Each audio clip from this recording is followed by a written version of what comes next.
मेरे प्यारे दोस्तों, आज मैं आपके लिए लेकर आई हूँ नए साल 2022 की मोहब्बत शायरी। अगर शायरी की एक भी लाइन अच्छी लगे तो प्लीज़ इस वीडियो को लाइक शेयर जरूर कीजिएगा। तो चलिए वीडियो को स्टार्ट करते हैं। मुझे जज्बातों की लहरों में खो जाने दो, कि मुझे जज्बातों की लहरों में खो जाने दो, दिल में जो बात है होठों पे लाने दो, कि दिल में जो बात है होठों पे लाने दो।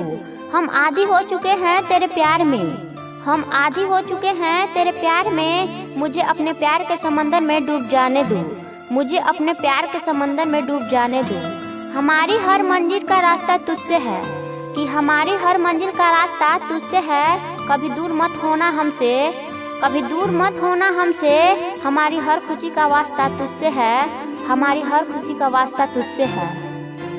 जब हम आपको याद करते हैं, कि जब हम आपको याद करते हैं, रब से यही फरियाद करते हैं, हमारी भी उम्र लग जाए आपको, हमारी भी उम्र लग जाए आपको, क्योंकि खुद से भी ज़्यादा आपसे प्यार करते हैं, क्योंकि खुद से भी ज़्यादा आपसे प्यार करते हैं। आई लव यू जानू।